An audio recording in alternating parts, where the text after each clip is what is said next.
The mud pulled at her leg with the hungry persistence of something alive, and Beatrice Ellis realized with cold terror that she was sinking deeper with every frantic attempt to free herself. The Oregon Trail stretched endlessly in both directions, empty of travelers except for her foolish self who had wandered off the main path to investigate what she thought was a shortcut through the marshy bottomland. It was 1867, and she had survived 3 months of hard travel from Missouri, only to find herself trapped in sucking mud that already reached past her knee and showed no sign of releasing its grip. She twisted her body, trying to shift her weight, but the movement only drove her standing leg deeper into the mire. Her other foot, still wearing its sturdy leather boot, was somewhere beneath the surface, and she could feel the boot being pulled from her foot as the mud sucked it downward. Panic clawed at her throat as she realized the wagon train had moved on without noticing her absence. They would not realize she was missing until they made camp for the evening, and by then it would be too late. The sun beat down mercilessly on her bonnet, and sweat trickled down her face as she struggled. Her dress, already heavy with travel dust and wear, grew heavier still as the mud soaked into its hem. She called out, her voice cracking with fear and thirst, knowing it was likely futile but unable to stop herself. The vastness of the Wyoming territory swallowed her cries whole. Then she heard it, the steady crunch of boots on firmer ground, moving with purpose through the tall grass. Hope surged through her chest, immediately followed by fear of a different kind. Out here, alone and vulnerable, a woman could meet fates worse than drowning in mud. She twisted to look over her shoulder, shading her eyes against the glare of the afternoon sun. The man who emerged from the tree line was unlike anyone she had seen on the wagon train. He stood well over 6 feet tall, with shoulders so broad they blocked out the sun behind him. His hair fell past his shoulders in dark waves, tied back with a leather cord, and a thick beard covered the lower half of his face. But it was his arms that caught her attention, visible beneath rolled-up sleeves, corded with muscle that spoke of a life spent in hard physical labor. He wore buckskin trousers and a worn cotton shirt, and across his back was slung a rifle that looked as much a part of him as his own limbs. His eyes, she noticed as he drew closer, were a startling blue against his sun-bronzed skin. They took in her predicament with a single sweeping glance, and without a word, he began moving toward her with careful, measured steps, testing the ground before putting his full weight down. "Do not move," he said, his voice a deep rumble that carried authority. "The more you struggle, the faster you will sink." Beatrice froze, her hand still gripping the fabric of her skirt. "I cannot reach anything solid," she managed to say, fighting to keep her voice steady. "My boot is coming off." "Let it come off," he said, circling around to approach from a different angle where the ground appeared firmer. Better to lose a boot than a leg. He dropped to his knees at the edge of the mud pit, then lay flat on his stomach, distributing his considerable weight across a wider area. His arms reached out toward her, and she saw they were easily as thick as her thighs, with hands that looked like they could crush stone. But when he spoke again, his tone was gentle. "Take my hands," he instructed. "Both of them. Do not grab my wrists, grab my hands palm to palm. When I pull, you do not fight the mud.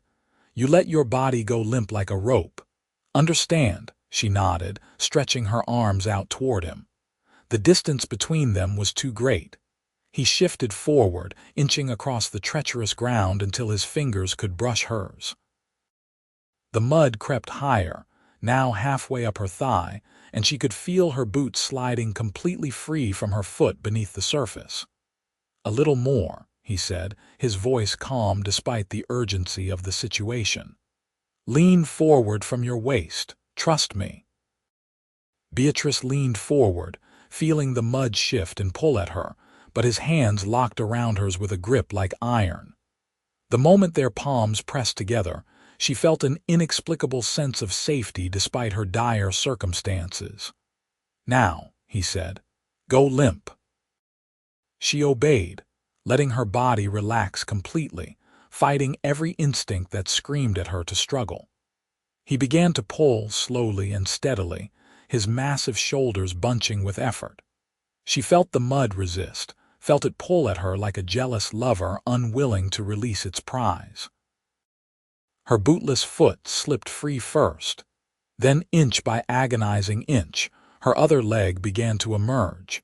The sound the mud made as it released her was obscene, a wet sucking noise that seemed to echo across the empty landscape. He did not stop pulling until she was completely clear of the pit, dragging her across the firmer ground until they were well away from danger. Only then did he release her hands and sit back on his heels, breathing hard from the exertion. Beatrice lay on her back in the grass, her chest heaving, her body trembling with reaction. One foot was bare and covered in thick black mud up past her ankle. Her skirt was ruined, caked with mire up to her hip, but she was alive. "Thank you," she gasped out, turning her head to look at him. "I thought I was going to die." He was studying her with those intense blue eyes, and she felt heat rise to her cheeks despite her disheveled state. "You would have," he said simply. "That is quicksand mud. It does not let go once it has you." He stood in one fluid motion and extended a hand down to her. "Can you walk?" She accepted his help, wincing as she put weight on her bare foot. A sharp stone immediately bit into her soul and she stumbled. His arm came around her waist instantly, supporting her with ease. "There is a creek not far from here," he said. "We will clean you up and see about your feet. What is your name?" "Beatrice Ellis," she said, acutely aware of how small she felt against his solid bulk. "I was with the wagon train heading west. They will be looking for me." "They are 3 miles ahead by now," he said, guiding her through the tall grass with her weight barely seeming to register to him. "They will not realize you are missing until they make camp. We have time." "How do you know how far ahead they are?" "I've been tracking them for 2 days," he said. "I am headed to Fort Laramie with pelts to trade. Your train is moving slowly. You have 2 wagons with broken axles that should have been replaced in South Pass." Beatrice blinked up at him in surprise. "You can tell all that from tracks." "I can tell a lot from tracks," he said, the corner of his mouth lifting slightly beneath his beard. "For instance, I can tell that you are traveling with your uncle's family, that you sleep in the second wagon from the front, and that you have a habit of wandering off the main trail." "How could you possibly know all that?" "Your boots," he said, glancing down at her muddy bare foot. "They make a distinct pattern, smaller than the other women with a different tread. I have seen your tracks leave the main path 4 times in the last 2 days. Each time they circle back. This time they did not." She did not know whether to be impressed or alarmed that this stranger had been observing their passage so closely. "You still have not told me your name." "Boone," he said. "Boone Jackson. I trap and hunt in these mountains." "A mountain man," she said, and pieces fell into place. She had heard of such men from the wagon master. Solitary figures who lived in the wilderness, as comfortable in the wild as most men were in their own homes. They were said to be dangerous, unpredictable, more animal than civilized human. But the man supporting her now, guiding her carefully around obstacles, hardly seemed like a savage. "That is what some call us," he agreed. They walked in silence for a few minutes, and Beatrice became increasingly aware of the impropriety of her situation. She was alone with a strange man, her dress in disarray, being held intimately close to his body. Her aunt would be scandalized, but propriety seemed a distant concern when one had just narrowly escaped death. The creek appeared ahead, a ribbon of clear water cutting through the grassland. Cottonwood trees clustered along its banks, providing blessed shade from the relentless sun. Boone guided her to a flat rock near the water's edge and helped her sit. "Let me see your feet," he said. Kneeling before her, Beatrice hesitated, then lifted her muddy foot. His hands were surprisingly gentle as he examined it, turning it this way and that. His fingers were calloused and rough, but his touch was careful. "No serious cuts," he said, "but you will need to clean this mud off before it dries and cracks your skin." He stood and moved to his pack, which he had apparently left by the creek before coming to her rescue. From it, he produced a piece of cloth and wet it in the stream. "I can do it myself," Beatrice said, reaching for the cloth. "You cannot reach the back of your calf," he pointed out reasonably.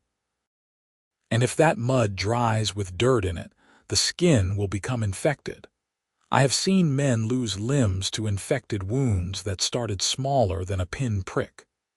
She swallowed hard and nodded, allowing him to wash the mud from her foot and leg. He worked methodically, rinsing the cloth frequently in the creek. Despite the intimate nature of the task, his manner remained completely professional, almost clinical. When he finished with her foot, he moved to her skirt. "This will need to soak," he said, frowning at the mud-caked fabric. "The mud has mineral content that will rot the cloth if left to dry in it." "I cannot very well remove my skirt," Beatrice said, her cheeks burning. "No," he agreed, "but you can wade into the creek up to your waist and let the current do most of the work." He stood and turned his back. "I will not look." Beatrice studied his broad back, the way his hair fell between his shoulder blades, and made a decision. She stood and waded into the creek, gasping as the cold water hit her legs. True to his word, Boone did not turn around. She splashed water up onto her skirt, working the mud free with her hands. The current helped, pulling the dissolved mud away downstream. "Where are you coming from?" she asked, needing to fill the awkward silence. "Before you started following our wagon train, I mean." "The mountains," he said, his voice carrying easily over the sound of the water. "I spent the winter trapping beaver in the high country. Now I bring the pelts to trade." "Do you live alone?" "I do." "Is that not lonely?" There was a pause before he answered. "Sometimes." "But the mountains do not ask questions or make demands. They simply are. There is peace in that." Beatrice considered this as she continued washing her skirt. She had never known such solitude. Even on the wagon train, cramped and uncomfortable as it was, she was surrounded by people. The thought of spending months alone in the wilderness seemed both terrifying and strangely appealing. "What made you become a trapper?" she asked. "I was a soldier," he said. "In the war. When it ended, I could not go back to farming. The land felt too small, the towns too crowded. I needed space to breathe." The war. The civil war that had torn the nation apart and ended only 2 years ago. Beatrice had lost her father and older brother to it, fighting for the Union. The losses had left her mother devastated, and when her mother passed from grief the following winter, Beatrice had been left with nothing. Her uncle had grudgingly agreed to take her west with his family, but she knew she was an unwanted burden. "I am sorry," she said softly. "War takes much from everyone." "It does," he agreed, "but it also taught me that I am hard to kill. That knowledge serves me well out here." She smiled despite herself, detecting a hint of dry humor in his tone. "I am very grateful for your skill at not dying, Mr. Jackson. Otherwise I would be in that mud still." "Boone," he said. "Just Boone. I have not been called Mr. since I left civilization behind." "Then you must call me Beatrice, or Bea, as my family did." "Bea," he said, testing the name. "It suits you." She felt a foolish flutter in her chest at the way he said her name, his deep voice making it sound almost musical. She focused on wringing out her skirt, trying to dismiss the feeling. This man was a stranger who happened to be in the right place at the right time. Nothing more. But when she finally waded out of the creek and he turned to face her, she saw something in his eyes that made her breath catch. He looked at her as though he was seeing her for the first time, really seeing her, and what he saw mattered. "Your skirt is still wet," he said, his voice slightly rougher than before. "We should wait for it to dry some before we find your wagon train. If you ride into camp like that, there will be questions." "Questions would be asked regardless," Beatrice pointed out. "I have been missing for hours, and I am returning with a strange man. My aunt will have much to say about propriety." "Is your aunt a hard woman?" "She is a practical woman who has 3 daughters of her own to worry about. I am her husband's burden to bear, and she reminds me of that fact often enough." Boone's expression darkened. "A woman alone has few choices in this world. That is not a burden, it is a circumstance." "Try telling her that," Beatrice said with a bitter laugh. "She believes I should be grateful for any crumbs of charity thrown my way." "What will you do when you reach Oregon?" The question brought Beatrice up short. She had not thought much beyond surviving the journey. "I suppose I will help my uncle establish his claim. Work the land until I am too old to be useful." "That is no life." "It is the life I have," she said, unable to keep the edge from her voice. "Not all of us can simply walk away into the mountains and leave society behind." "No," he agreed. "But some of us can make different choices than the ones laid out for us." He moved to his pack and pulled out a pair of moccasins. "These will be too large for you, but they are better than walking barefoot. Wear them until we find your wagon train." She took the moccasins, their leather soft and well worn. "Will you not need them?" "I have others," he said, "and my feet are tough enough to go without for a few miles." The moccasins were indeed too large, but she laced them tight and found they would serve. As she finished tying them, her stomach let out an audible growl. She pressed a hand to it, embarrassed. Boone raised an eyebrow. "When did you last eat?" "This morning. We had hardtack and some dried apples." Without a word, he reached into his pack again and produced a bundle wrapped in cloth. Inside was dried venison, smoked and salted. He broke off a generous portion and handed it to her. "I cannot take your food," she protested, even as her mouth watered. "You need strength for the walk ahead," he said, "and I have plenty. Eat." The venison was tough but flavorful, and Beatrice ate it gratefully, savoring each bite. Boone ate as well, his gaze drifting to the horizon where the sun was beginning its descent toward evening. "We should move soon," he said. "If we leave now, we will reach your wagon train before full dark." Beatrice nodded, wiping her hands on her already ruined skirt. "I am ready." They set out, following the trail that ran parallel to the creek for a time before diverging north. Boone walked with the easy, ground-eating stride of a man accustomed to long distances, but he kept his pace measured to match hers. She was grateful for the moccasins, though her bare foot inside them felt strange and vulnerable. As they walked, Boone pointed out signs of the land around them. A place where deer had bedded down in the grass, a hawk circling overhead, searching for prairie dogs, the distant smudge on the horizon that he identified as a small herd of pronghorn antelope. "You see everything," Beatrice marveled. "I look at the same landscape and see only grass and sky." "You have to learn to look with more than your eyes," he said. "The land speaks if you know how to listen. Every broken blade of grass tells a story. Every overturned stone has meaning. Will you teach me?" The words were out before she could stop them, and she felt her cheeks heat. "I mean while we walk, so I might better understand." He glanced at her, and she thought she saw approval in his eyes. "Look there," he said, pointing to a patch of disturbed earth. "What do you see?" "Dirt," she said, "dug up by something." "By what?" She moved closer, studying the marks. Claws, I think, not paws. The marks are longer. Good, he said. What does that tell you? A badger, perhaps? Or a prairie dog? Badger, he confirmed. See how deep the gouges are. Prairie dogs dig lighter, badgers tear into the earth, and see this. He knelt and picked up a piece of scat. Fresh. The badger was here this morning. How can you tell it is fresh? It has not dried completely in the sun, and there are still insects on it.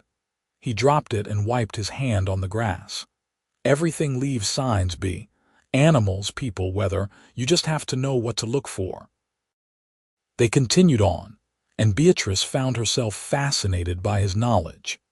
He showed her how to identify different types of birds by their flight patterns, how to tell the age of tracks by how sharply defined they were, how to read the sky for coming weather. By the time the wagon train came into view in the distance, she felt as though she had learned more in a few hours than in her entire life before. The wagons had formed their evening circle, and smoke rose from cooking fires.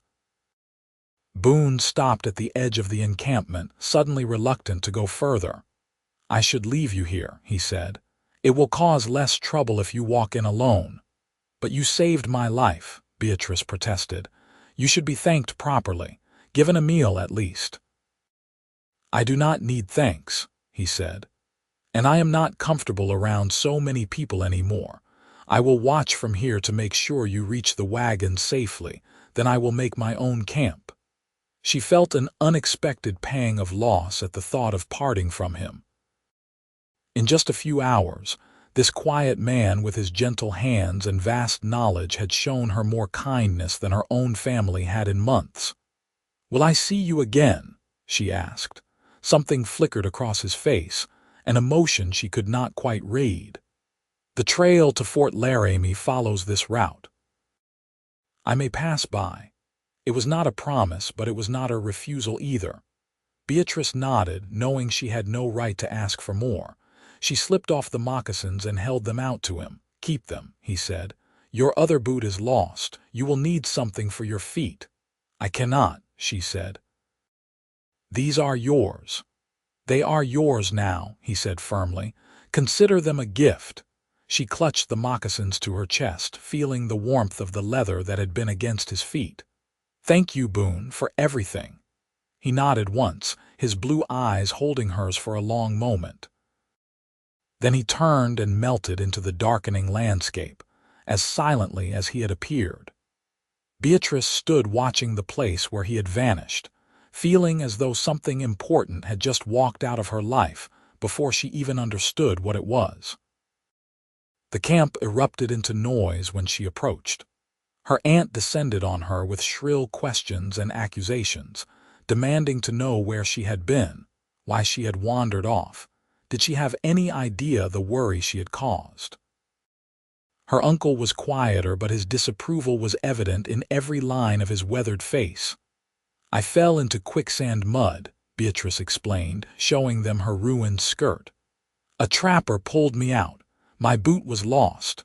A trapper, her aunt said, her voice rising. You were alone with a strange man. Beatrice, do you understand what this means? Your reputation is ruined.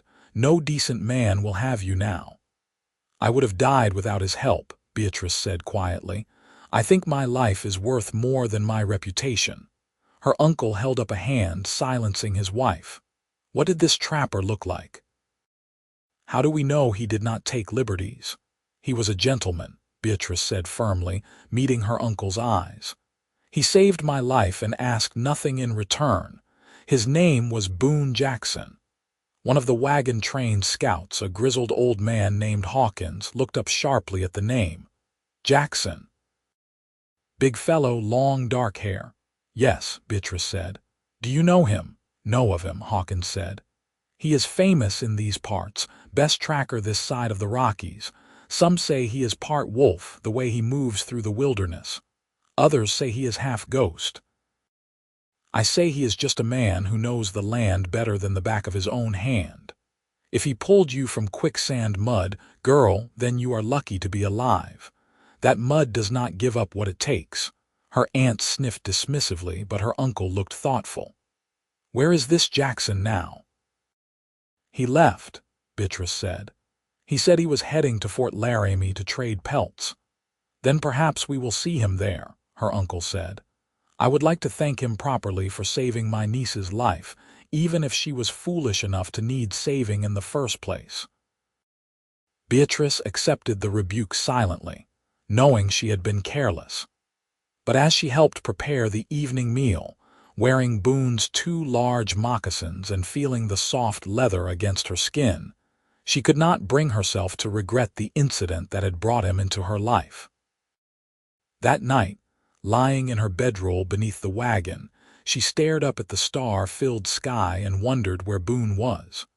Was he looking at the same stars? Was he thinking of her at all, or had she already faded from his mind like the mud had washed from her skin? Sleep was long in coming, and when it finally arrived, her dreams were filled with blue eyes and strong hands pulling her toward safety. The wagon train reached Fort Laramie 4 days later. The fort sat on the North Platte River, a sprawling complex of adobe and wooden buildings that served as a crucial resupply point for travelers heading west. The encampment around it was chaotic, filled with soldiers, traders, emigrants, and Indians conducting business.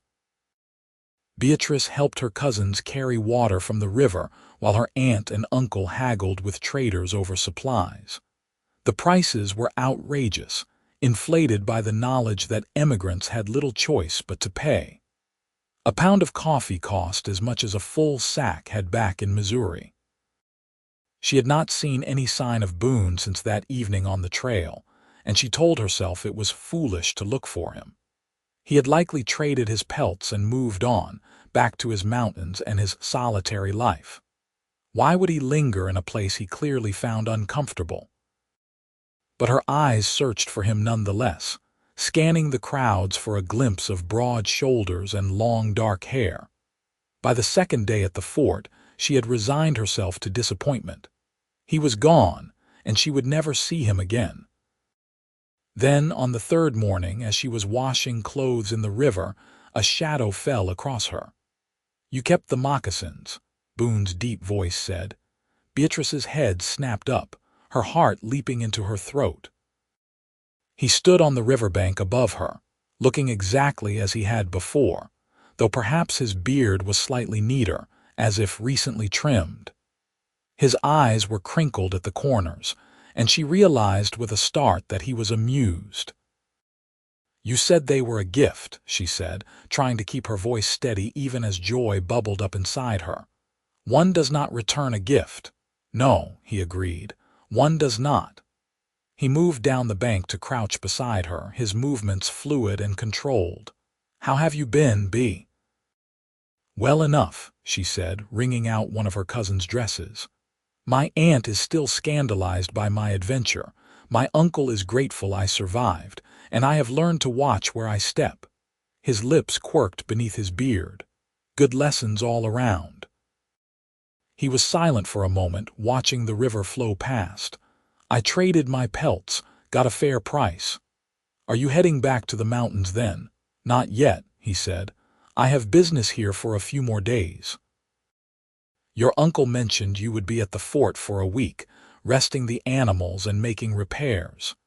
"How did you speak with my uncle?" "I did not.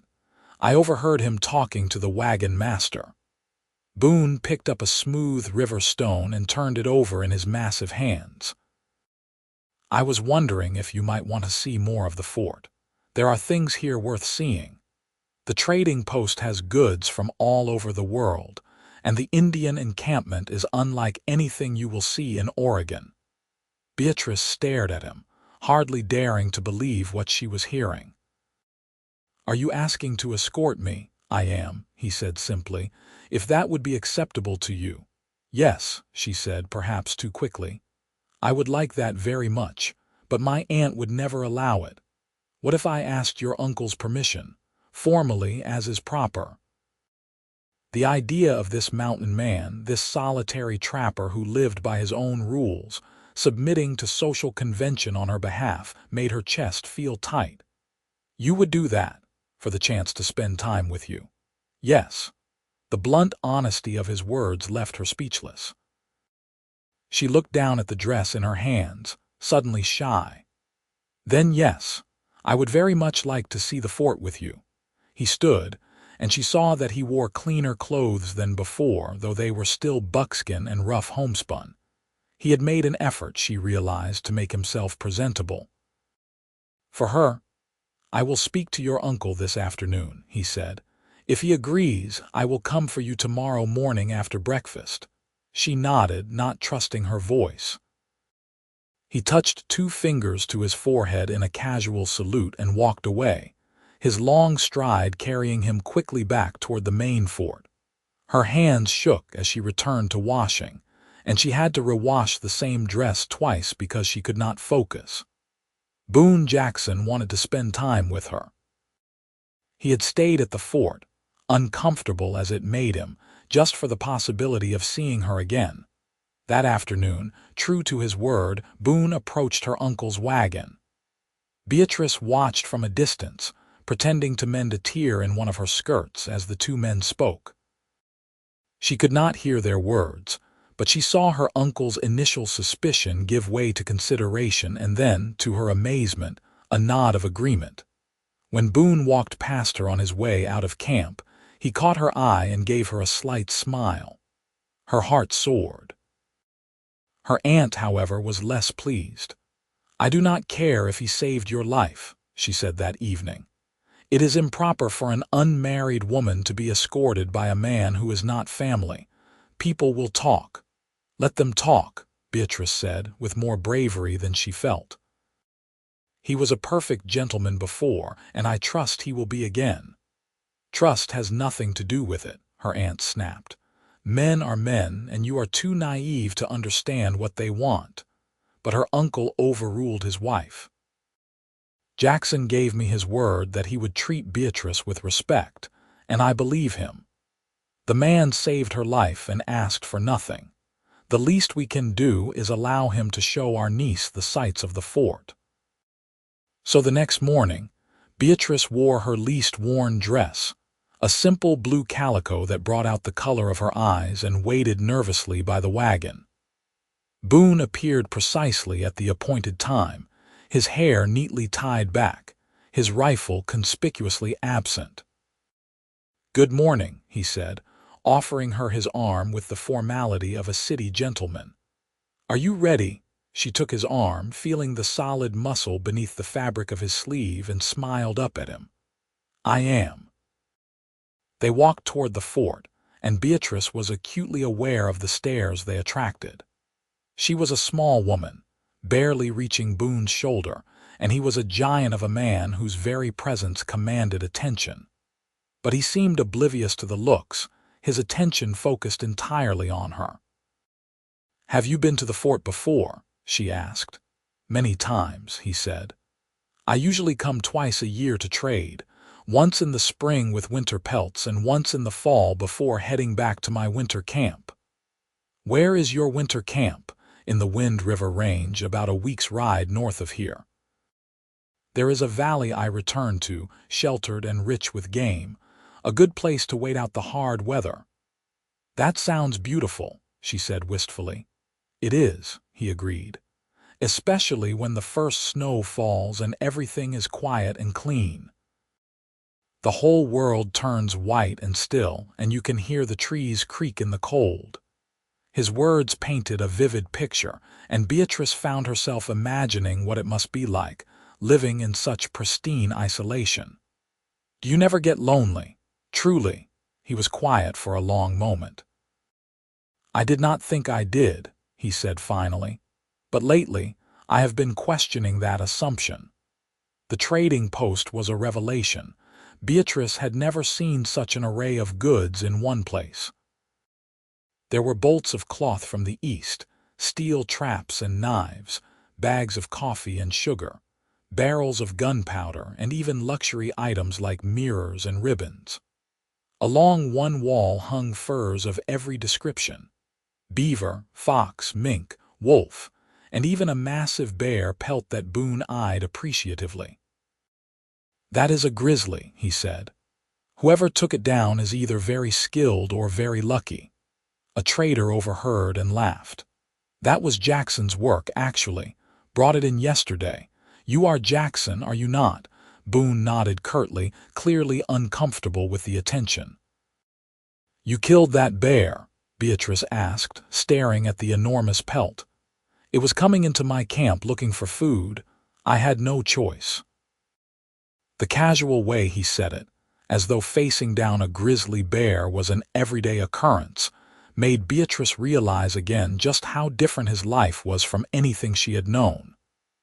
This man survived things that would kill ordinary people, and he did it alone, depending on no one but himself.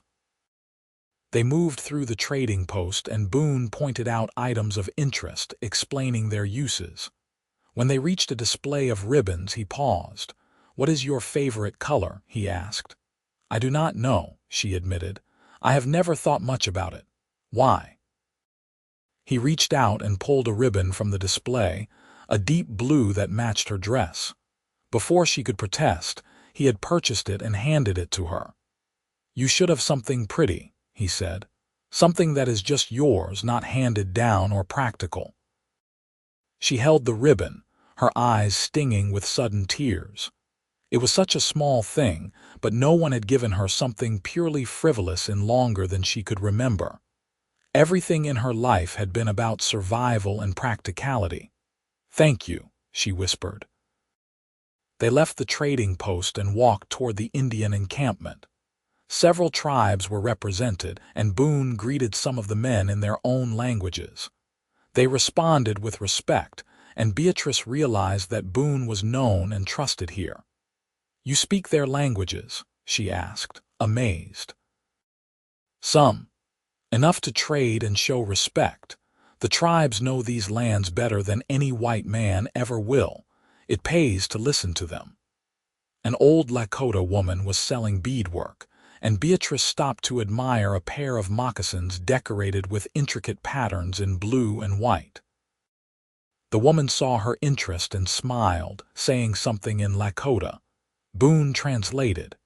"She says the blue matches your eyes and the white represents snow. Together they mean winter sky. She thinks they would suit you." "They are beautiful," Beatrice said, "but I could not afford them." Boone spoke to the woman in Lakota, and a brief negotiation ensued. Money changed hands, and before Beatrice could protest, Boone was handing her the moccasins. "You cannot keep buying me things," she said, though she clutched the moccasins to her chest. "Why not?" "Because it is not proper. People will think that you expect something in return." His expression darkened. "I expect nothing. If people think poorly, that is their failing, not ours." They walked in silence for a while, leaving the encampment and heading toward the river. Beatrice struggled with her emotions, torn between gratitude and confusion and a growing warmth that had nothing to do with the sun overhead. "Why are you being so kind to me?" she asked finally. "You barely know me." Boone stopped walking and turned to face her. For a long moment he simply looked at her, his blue eyes searching hers. When he spoke, his voice was quiet but intense. "When I pulled you from that mud, you looked at me without fear. Most women, when they see me, they clutch their children close and hurry past. They see my size, my beard, the way I dress, and they see something dangerous, something uncivilized. But you looked at me and saw someone who could help you. You trusted me." "You saved my life," she said. "Why would I not trust you? Because trust is not logical, it is a choice." He reached out slowly, giving her time to pull away, and tucked a strand of hair behind her ear. His fingers were gentle despite their strength. "You made that choice, and it has stayed with me. I cannot explain it better than that. I only know that when I finished my trading and should have been heading back to the mountains, I found myself making excuses to stay. Because the thought of leaving without seeing you again felt wrong." Beatrice's breath caught in her throat. "Boone, you do not have to say anything," he interrupted. "I know I am not the kind of man a woman like you would choose. I live rough, I have no property to speak of, and I am more comfortable with animals than people. But I wanted you to know that you matter. To me, at least, you matter." She reached up and placed her hand over his where it still rested against her cheek. "You are wrong," she said softly, "about not being the kind of man I would choose. I have met many men who wear fine clothes and speak pretty words, but their eyes are cold, and their kindness extends only as far as it benefits them. You are the first man who has ever seen me as something more than a burden or an inconvenience. The first who has treated me as though my thoughts and feelings have value." "They do have value," he said fiercely. "Never let anyone tell you otherwise." They stood there by the river, the noise of the fort fading into insignificance, and Beatrice felt something shift inside her. This man, this unexpected person who had appeared in her life at the moment when she needed him most, was offering her something she had never dared hope for. Not just protection or material gifts, but genuine regard. He saw her, truly saw her, and he liked what he saw. "How long will you be at the fort?" she asked. "As long as you are here," he said. "If you will allow me to call on you." "I would like that," she said. "Very much." They walked back to the wagon train as the sun began to set, painting the sky in shades of orange and pink. Beatrice wore her new ribbon in her hair and carried her beautiful moccasins.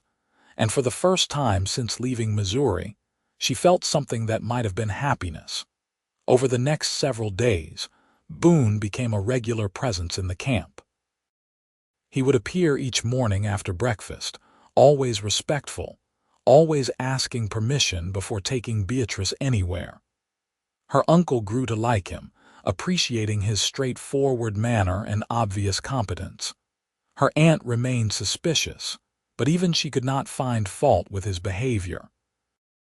Boone taught Beatrice how to read the land, how to identify edible plants and dangerous ones, how to predict weather by the behavior of animals. They walked for miles along the river, talking about everything and nothing. She told him about her childhood, about her parents and the brother she had lost. He told her about the war, about the things he had seen that made him unable to return to civilized life. "It is not that I am afraid of people," he explained one afternoon as they sat by the river.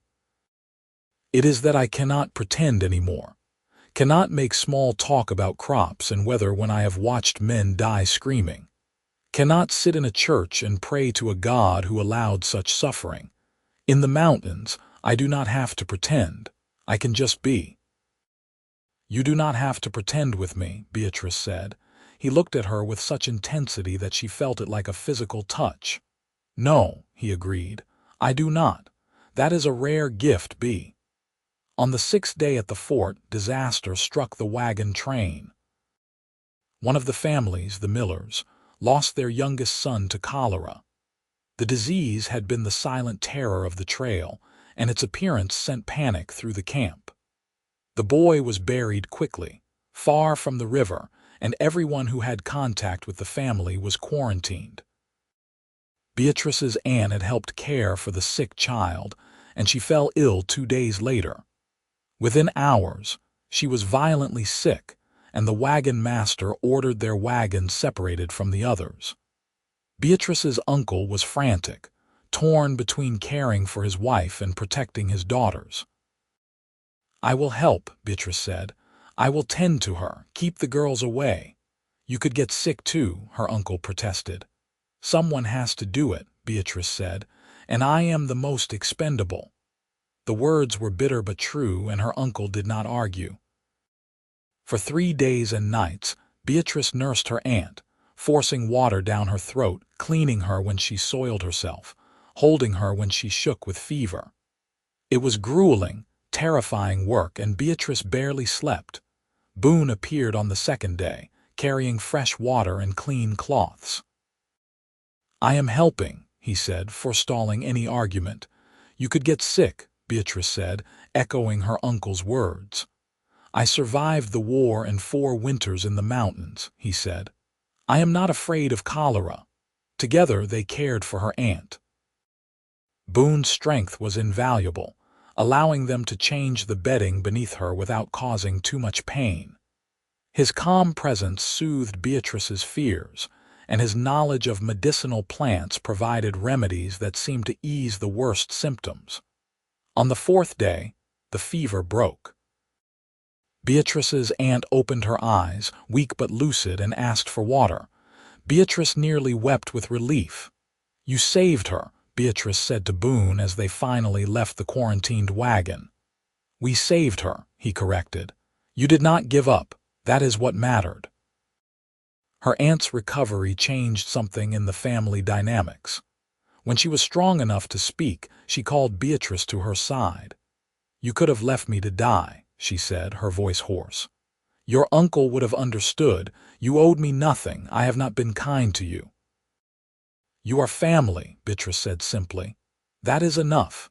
Her aunt's eyes filled with tears. "I was wrong about you, and I was wrong about that mountain man. He cares for you deeply. I can see it in the way he looks at you." "He is a good man," Beatrice agreed. "Good men are rare," her aunt said. "If you have found one, do not let him go." The wagon train prepared to leave Fort Laramie, continuing west toward Oregon. Beatrice helped load their wagon, her heart growing heavier with each item secured. The thought of saying goodbye to Boone was almost unbearable, but she did not see how it could be avoided. His life was in the mountains. Hers, such as it was with her uncle's family heading to Oregon. The night before they were to depart, Boone asked her to walk with him one last time. They went to their spot by the river where they had spent so many hours talking. "I do not want you to go," he said without preamble. "I do not want to go either," she admitted, "but I have no choice. I have nowhere else to be." "You could stay here," he said. "With me." She turned to stare at him. "What are you saying?" "I am saying that I have never felt about anyone the way I feel about you. These weeks have been the best of my life, and the thought of going back to the mountains alone makes me feel like I am suffocating." He took her hands in his, engulfing them completely. "Stay with me, Bea. Marry me. I know I cannot offer you much, no fine house or easy life, but I can offer you my protection, my loyalty, and everything I have. I can offer you a life where you are valued and cherished, not tolerated as a burden." Tears streamed down Beatrice's face. "Boone, I am not meant for that life.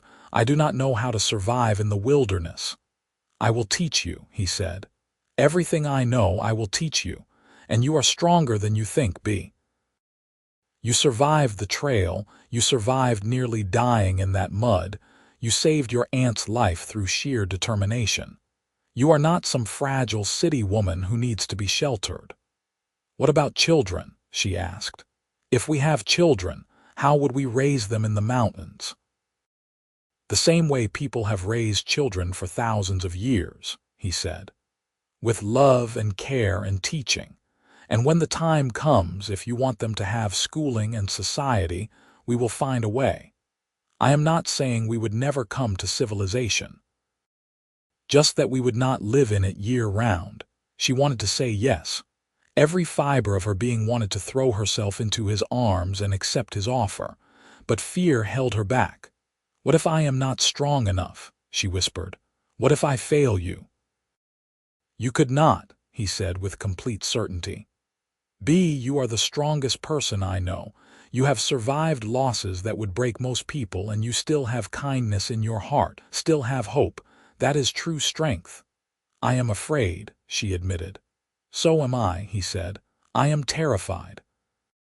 I have not let anyone close to me in years, and now I am asking you to tie your life to mine. But I would rather be afraid with you than safe and alone." She looked up into his face, at the blue eyes that saw her so clearly, at the strong features softened by tenderness. She thought about the life that awaited her in Oregon, working land that would never be hers, caring for children who were not her own, growing old as someone's unwanted dependent. And then she thought about the life Boone offered. Hard, yes. Uncertain, absolutely. but filled with purpose and dignity and love. "Yes," she said. "Yes, I will marry you." The smile that broke across his face transformed him. He picked her up and spun her around, her feet leaving the ground, and when he set her down, he kissed her for the first time. His lips were gentle despite his size, his beard soft against her skin. She melted into him, her hands gripping his shoulders, and felt safe in a way she had never experienced before. When they finally broke apart, both breathing hard, Boone pressed his forehead to hers. "I will make you happy," he promised. "I swear it." "You already have," she said. They walked back to the camp hand in hand, and Boone asked her uncle for permission to marry Beatrice.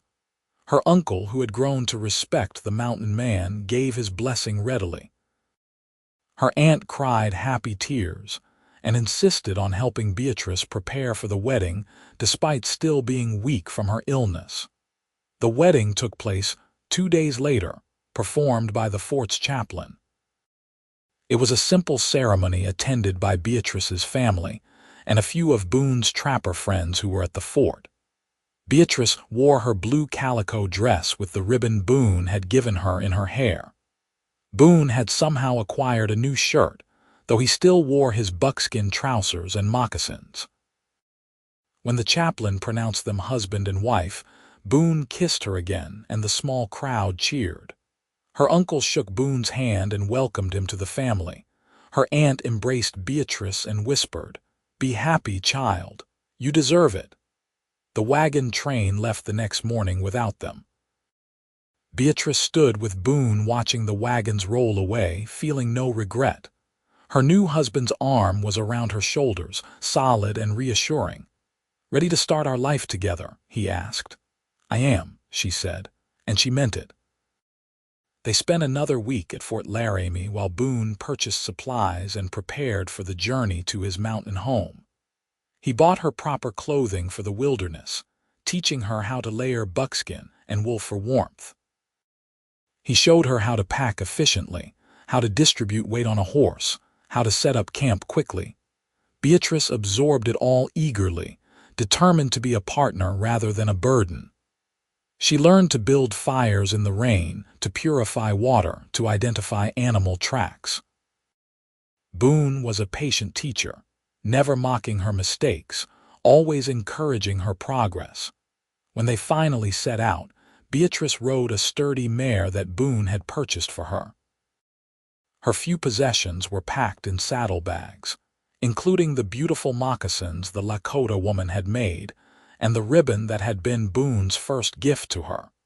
The journey to the Wind River Range took 8 days. They traveled slowly, Boone pointing out landmarks and teaching Beatrice to navigate by the sun and stars. At night, they camped under the vast sky, and Boone held her close as they slept, his body a warm barrier against the cold. They talked endlessly, sharing stories from their pasts, dreams for their future. Beatrice told him about the books she had loved as a child, the stories that had given her hope during dark times. Boone admitted that he could read only haltingly, having had little formal education, and asked if she would teach him. "I would love to," she said, "though we will need to get books somehow." "Next time we come to the fort," he promised, "we will get all the books you want." When they finally reached the valley that Boone called home, Beatrice understood why he loved it so fiercely. It was a place of stunning beauty, surrounded by snow-capped peaks, with a clear stream running through its center. Pine forests covered the slopes, and meadows filled with wildflowers spread along the valley floor. "It is perfect," she breathed. "It is ours," he said, "our home." The cabin Boone had built was small but well constructed, with a stone fireplace and sturdy log walls. The single room was sparse, containing only a bed frame, a table, and a few shelves, but it was clean and dry, and Beatrice immediately saw its potential. "We can make it beautiful," she said, already planning where to put things. "It is already beautiful," Boone said, "because you are in it." They settled into a rhythm of life together. Boone taught Beatrice to hunt and fish, to tan hides and preserve meat. She taught him to read, using a battered Bible she had brought from Missouri. They worked side by side from dawn until dusk, preparing for the coming winter. But the evenings were theirs alone. They would sit by the fire, Beatrice reading aloud while Boone worked on repairing traps or carving. Sometimes they simply talked, sharing thoughts and observations. And when they retired to their bed, Boone made love to her with a tenderness that belied his size and strength, always careful, always making sure of her pleasure before his own. Beatrice had never known such contentment. The work was hard, yes, but it was their work. Every improvement to the cabin, every successfully hunted deer, every jar of preserves they put up for winter was a shared accomplishment. She was not an unwanted dependent here. She was a partner, valued and needed. As summer turned to fall and the aspens turned gold against the evergreen backdrop, Beatrice realized she was happier than she had ever been. The loneliness she had carried for so long, the sense of being adrift and unwanted, had vanished. In its place was purpose and belonging. One evening, as they sat watching the sunset paint the peaks in shades of pink and gold, Boone pulled her close. "You regret it?" he asked. "Choosing this life?" "Never," she said without hesitation. "Do you regret asking me?" "My only regret is that I did not find you sooner," he said. "I wasted so many years thinking I was meant to be alone. Now I cannot imagine being without you." "You will never have to," she promised. When the first snow fell in October, blanketing the valley in white as Boone had described, Beatrice stood at the cabin door and watched in wonder. It was like being inside one of the snow globes she had seen in a store window as a child, magical and perfect. Boone came up behind her, wrapping his arms around her waist and pulling her back against his chest. "Beautiful, is it not?" "It is," she agreed. "But Boone, I have something to tell you." She felt him tense slightly. "What is it?" "I am with child," she said, turning in his arms to see his face. "We are going to have a baby." The expression of pure joy that crossed his features made her eyes sting with happy tears. He picked her up and spun her around just as he had when she agreed to marry him, then set her down gently, as if suddenly afraid he might hurt her. "A baby," he repeated, wonder in his voice. "We are going to have a baby." "Are you happy?" she asked, though she could see the answer in his face. "I did not know it was possible to be this happy," he said. He dropped to his knees and pressed his face against her still flat stomach. "Hello, little one. I am your father, and I promise you I will keep you and your mother safe, always." Beatrice ran her fingers through his long hair, overwhelmed with love for this man who had saved her from more than just quicksand mud. He had saved her from a life without purpose, without love, without hope. The winter was long and harsh, but they weathered it together. The cabin was warm and well stocked with food. Boone continued to trap, venturing out even in the worst weather, but he was always careful, always came home to her. Beatrice spent her days preparing for the baby, sewing tiny clothes from soft deerskin, knitting blankets from wool yarn they had purchased at the fort. As her belly grew, Boone became even more protective, refusing to let her do heavy work, bringing her special treats like wild honey or the last of the preserved berries. He would spend long evenings talking to the baby through her stomach, telling stories about the mountains and the animals, promising adventures to come. When spring arrived and the snow began to melt, revealing the valley once more, Beatrice knew her time was near. Boone rode to the nearest settlement, a small trading post 2 days away, and returned with a midwife, a capable Shoshone woman named White Bird who had helped deliver countless babies. The labor was long and difficult. Beatrice labored through a full day and night while Boone paced outside the cabin, too agitated to sit still. White Bird remained calm and encouraging, coaching Beatrice through each contraction. Finally, as dawn broke over the mountains, Beatrice gave birth to a healthy baby boy. His first cries echoed through the cabin, and Boone burst through the door, his face wild with worry. "Is she all right? Is the baby all right?" "They are both perfect," White Bird said, handing the baby to Beatrice. "You have a strong son." Boone approached the bed slowly, almost reverently. When he looked down at the tiny infant in Beatrice's arms, his eyes filled with tears. "He is perfect," he whispered. "So small." "Do you want to hold him?" Beatrice asked. Boone looked terrified but nodded. He took the baby with exquisite care, cradling him against his broad chest. The infant looked impossibly tiny in his massive hands, but he held him with absolute confidence, as if he had been born to be a father. "What should we name him?" Boone asked. "I was thinking Benjamin," Beatrice said. "After my father, Benjamin Jackson." "Benjamin," Boone repeated, testing the name. "I like it. Hello, Benjamin, I am your papa." The baby made a small sound, and Boone's face transformed with wonder. "Did you hear that? He knows my voice." Beatrice watched her husband with their son, her heart so full she thought it might burst. This life she had stumbled into, this man who had pulled her from the mud and changed everything, had given her more than she had ever dared dream. They raised Benjamin in the valley, surrounded by wilderness and love. As he grew, he learned the ways of the mountains from his father and learned letters and stories from his mother. He was a happy child, confident and curious, comfortable in the wild. 2 years after Benjamin's birth, Beatrice gave birth to a daughter they named Bonnie. She had her father's blue eyes and her mother's delicate features, and Boone doted on her shamelessly. With 2 children, the cabin felt smaller, and Boone spent that summer building an addition, creating separate sleeping areas for the children. Life fell into a comfortable pattern. Each spring and fall, they would make the journey to Fort Laramie to trade and purchase supplies. The children loved these trips, seeing other people and hearing news from the wider world.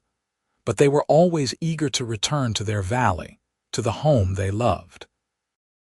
Beatrice's uncle and his family had settled in Oregon, and they occasionally exchanged letters, the mail carried by traders and taking months to arrive. Her aunt wrote that they had established a successful farm and that all 3 of her daughters had married well. She always included messages for Beatrice's children and asked about their welfare. When Benjamin turned 7, he asked his father to teach him to trap. Boone was hesitant at first, thinking him too young, but Beatrice encouraged it. "He is growing up in this life," she said. "The sooner he learns, the better he will be." So Boone began taking Benjamin on short trapping expeditions, teaching him to read sign, to set traps humanely, to respect the animals that gave their lives. Benjamin was an eager student, soaking up his father's knowledge like a sponge. Bonnie, meanwhile, showed her mother's love of learning. By age 5, she could read simple words and begged for stories every night. Beatrice taught her about plants and herbs, about cooking and preserving food.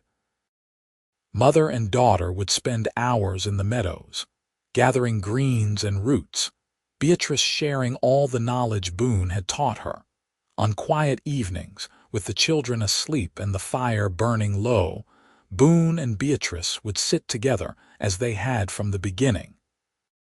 Sometimes they talked, sometimes they simply sat in comfortable silence, but always Boone held her close. "You ever miss it?" he asked one such evening. "Civilization, I mean. Towns and people and stores full of goods." "No," Beatrice said honestly. "Sometimes I wonder what my life would have been if I had gone to Oregon. I think I would have been unhappy, always feeling like I did not quite belong. Here I belong. This is where I was meant to be. I used to think I needed solitude, Boone said. That being alone was the only way I could breathe. But you taught me the difference between solitude and loneliness. I am not alone anymore, but I am still free. You gave me that gift. You gave me a far greater gift, Beatrice said. You gave me a life. A real life, not just existence. You saw value in me when no one else did. The value was always there, he said. I just recognized it. As the years passed, their children grew strong and capable. Benjamin became a skilled tracker and hunter, inheriting his father's size and strength. By 15, he stood as tall as Boone, with the same broad shoulders and easy strength. Bonnie grew into a thoughtful, intelligent young woman with a gift for healing and a love of knowledge. When Benjamin turned 18, he announced his intention to strike out on his own for a season, to test his skills in the wider mountains. Boone was reluctant but understood the need. He had been the same at that age. One season, Boone said. You go in the spring, you come back in the fall before the first snow. Agreed, Benjamin said. Bonnie, now 13, watched her brother's preparations with interest. When can I go? She asked. When you are 18, Beatrice said, and not a day before. That is not fair, Bonnie protested. Benjamin is going now.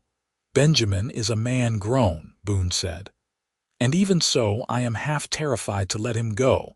Give me a few more years before I have to worry about you out there alone. Bonnie grumbled but accepted it. She knew her parents worried, knew they loved her fiercely. Benjamin left on a bright April morning, his horse laden with supplies, his rifle across his back. Boone gripped his shoulder hard, pride and fear warring in his eyes. Be smart, he said. Trust your instincts. If something feels wrong, it probably is. I will, Pa, Benjamin said. Then he hugged his mother and sister and rode off into the mountains. The cabin felt empty without him.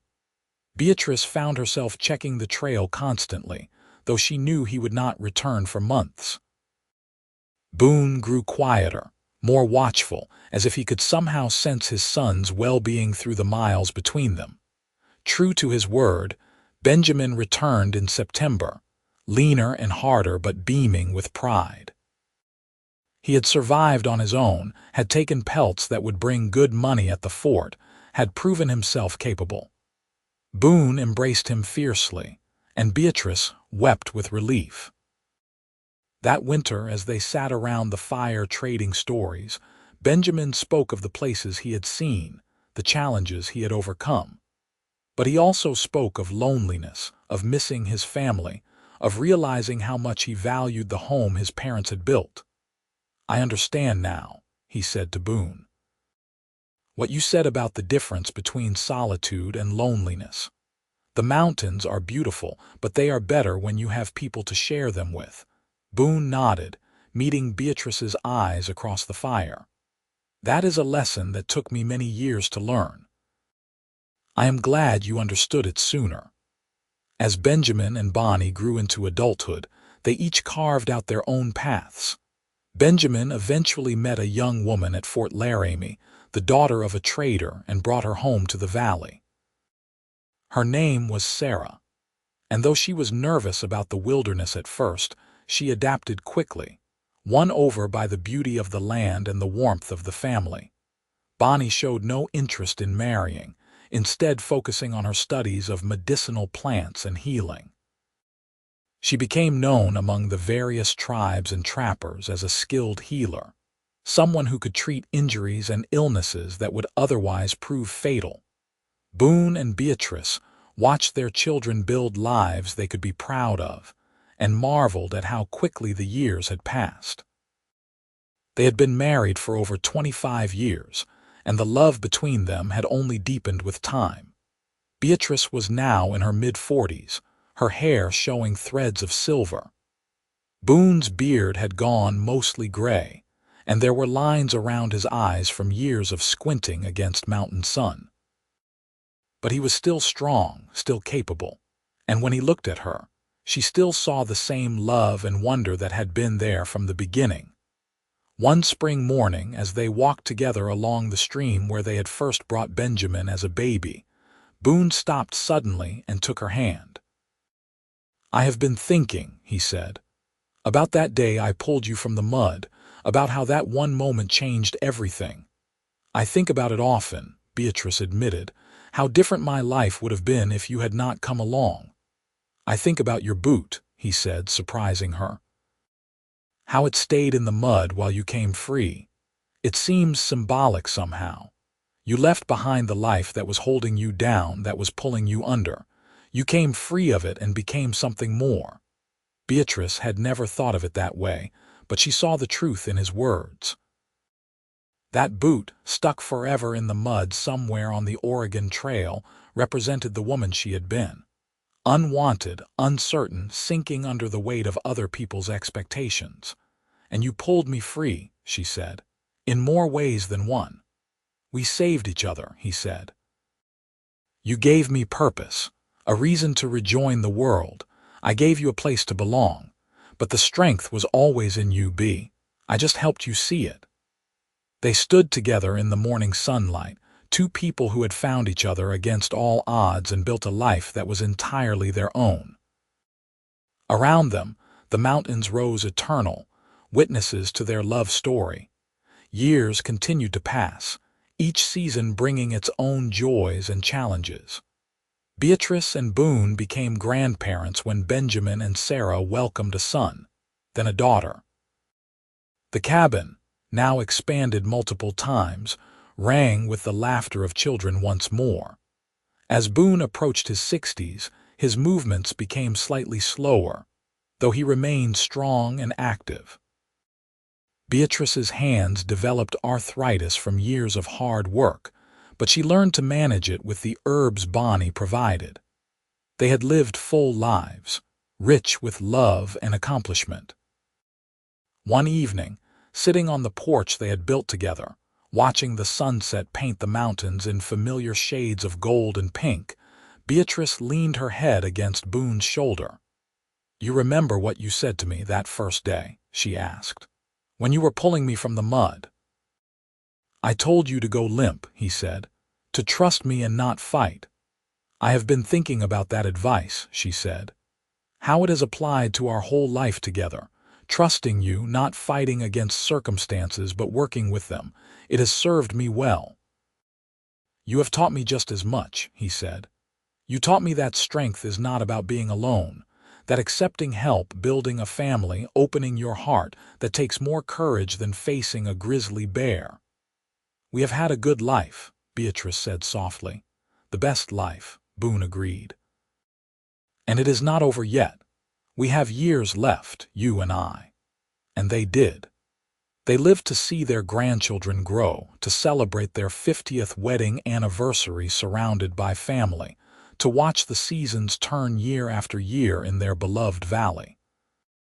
When the end finally came for Boone, it was peaceful. He passed in his sleep at the age of 72, his hand clasped in Beatrice's, a soft smile on his weathered face.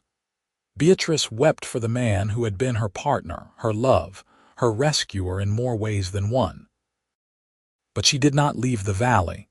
This was her home, as much a part of her as her own heartbeat. She lived another 5 years, surrounded by her children and grandchildren, still teaching, still healing, still walking the trails she and Boone had walked together. When she finally joined him, she was 70 years old, and her last words were of gratitude. Gratitude for the life she had lived, the love she had known, and the day a mountain man had pulled her free from sinking mud and changed her destiny forever. They were buried side by side in a clearing overlooking the valley, under the vast sky they had loved.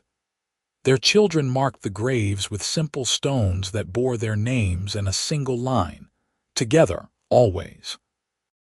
The valley remained in the family for generations, a testament to the love story that had begun with a rescue and grown into something far greater.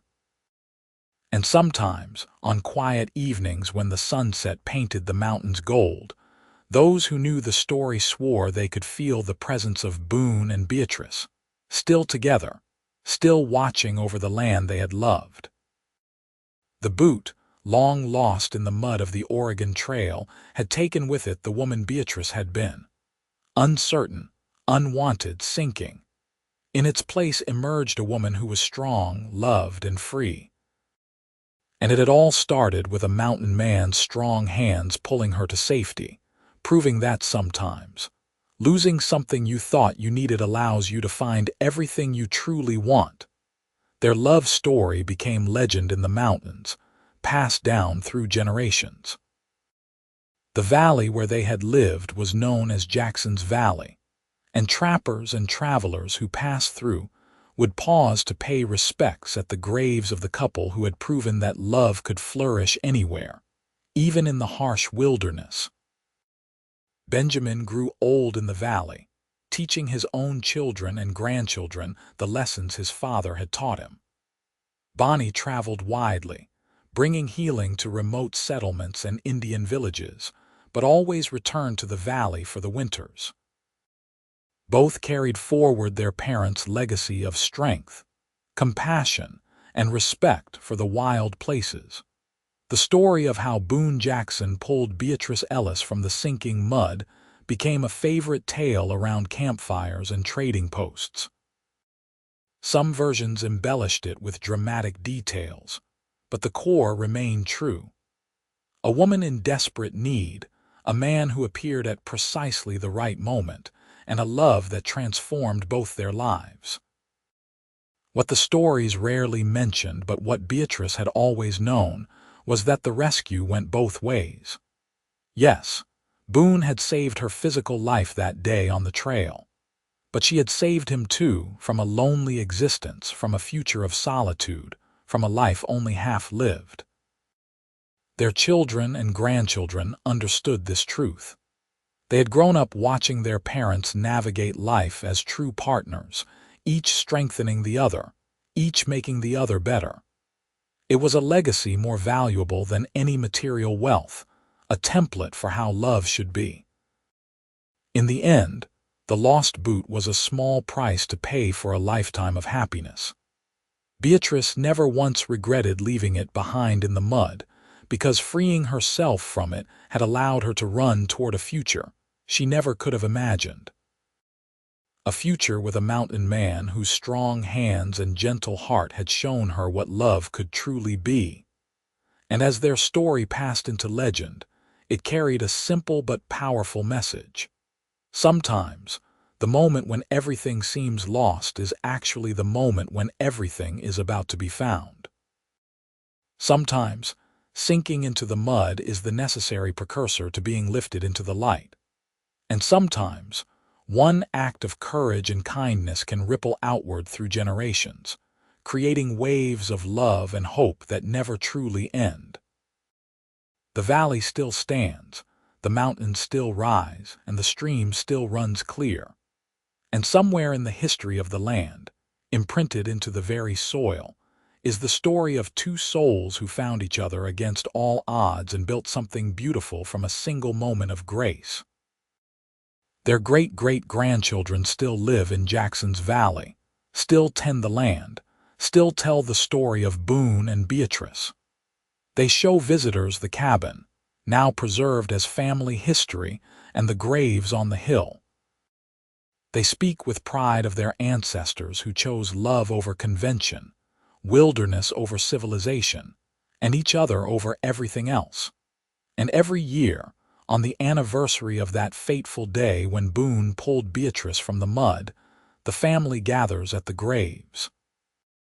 They bring wildflowers from the meadows Beatrice loved and river stones from the stream where Boone taught their children to fish. They share stories and meals and laughter, celebrating not just two people but the entire legacy those two people created. The mountains stand eternal, witnesses to countless stories, but the story of Boone and Beatrice remains special. It speaks to something fundamental in the human heart, the longing to be seen, to be valued, to find the person who makes us free. Beatrice's boot may still be somewhere in that mud, preserved for eternity in the quicksand that tried to claim her life. But she came free, and in doing so, she found her true self and her true love. That is the real story, the one that matters, the one that will echo through generations as long as there are mountains to shelter lovers and streams to sing their stories. And if you listen closely on quiet evenings in Jackson's Valley, when the wind whispers through the pines and the last light fades from the peaks, you might hear something that sounds like laughter. Like two people who found joy in the wilderness, who built a family from nothing but love and determination, who proved that the strongest foundation is trust, and that the greatest rescue is the one that saves not just a life but a soul. This is the story of how a mountain man pulled a woman from sinking mud on the trail, how her boot stayed behind but she came free, and how that single moment of crisis became the first step in a love story that would span decades and touch generations. It is a story of strength and tenderness, of wilderness and home, of a life fully lived and a love fully realized, and it all began with trust.